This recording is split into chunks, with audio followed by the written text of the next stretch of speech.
transition, tu m'as donné. Ouais, ça c'est important de. Tu m'as donné tu m'as donné en fait la transition. Comme ça, je vais pouvoir présenter les investissements. Ce que je vais faire, c'est que je vais donner quelques chiffres. Puis par la suite, à vous de commenter. Et si vous, moi je vais pas commenter les slides, c'est à vous de le faire. Chacun voudra, s'il veut, prendre la parole. Et puis c'est vrai que la complémentarité, c'est le principe même de. Et sur notre rôle de la garder en tant qu'agence média. Bien sûr, c'est quelque chose qui est très important. Alors, j'ai mis un petit texte que je dois vous lire parce que sinon je dois vous lire pour présenter ces investissements. Donc, après une année de régression en 2020, que on se pose même la question pourquoi ça a régressé en 2020. Je pense qu'il y a eu une crise cette année et donc la tendance économique était à la hausse en 2021 avec je dirais, on est revenu à des niveaux de croissance qui datent des années 2000, au fait de la décennie 2000, parce que on a connu des années avec une croissance publicitaire à 20%, 25%, c'était l'âge d'or. Et puis à partir de, je pense, c'était à partir de 2005. On va le voir tout à l'heure. Cette croissance, elle commence à devenir très timide. Je sais pas. Normalement, on perd la timidité avec l'âge. Dans notre cas, on la récupère. Donc, la hausse des investissements en 2022 a été de plus 1,2% par rapport à 2021.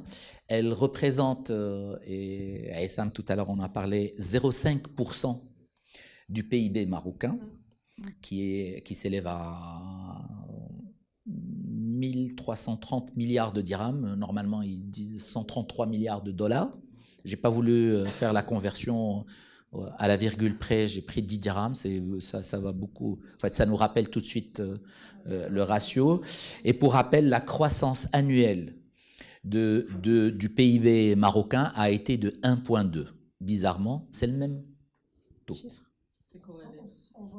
C'est corrélé. Tout à l'heure, ça nous donnera peut-être quelques éléments de débat à ce niveau-là. Mais je reviendrai aussi, parce qu'il est intéressant aussi de voir un peu ces investissements publicitaires à l'international. Qu'est-ce qu'ils représentent? Ah ben, bon, on ne doit pas en rougir. Chaque marché représente ce qu'il représente. Alors, les investissements publicitaires mondiaux s'élèvent à 738 milliards de dollars en 2022 et représentent 0,73 du PIB mondial. Donc, et pour relativiser un peu, on est à 0,54. C'est pourquoi les 0,54 sont importants, parce que les chiffres devant sont importants. Une petite nuance. Donc 0,73 par rapport au PIB mondial. Et le taux de croissance des investissements publicitaires mondiaux en 2022 est de 6,5, corrélé à la croissance du PIB mondial qui est de 5,2. Donc, quelque part, on a de la marge et je suis quelqu'un de très confiant. On va y arriver, on va se rattraper. Donc, rapidement, je vais passer à notre chiffre. Le bilan des investissements publicitaires 2000. Vous avez ces chiffres. Donc, plus 1,2. Je vais rapidement dire que la télé, moins 4,4. La radio, plus 5,1 entre 2021 et 2022. Je pense que c'est un peu les répercussions de 2020-2021. La presse, moins 10. Je ne vais même pas commenter ce chiffre. La presse écrite. Pardon ? Peut-être tout à l'heure, on le commentera ou on attendra une question de votre part sur ça. Donc, On va faire l'autruche et on ne va pas en parler. Et puis l'affichage plus 9,5 cette année. Je vais passer, si vous pouvez m'arrêter si vous le voulez. La saisonnalité, rien à signaler. Le décalage du Ramadan. Moi, je l'appelle toujours le 13e mois. C'est le bonus,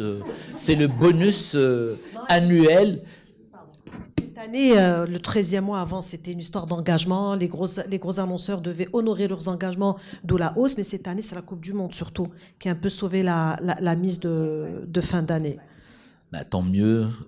Et j'espère qu'on aura une autre coupe. Voilà, donc on a une coupe féminine bientôt.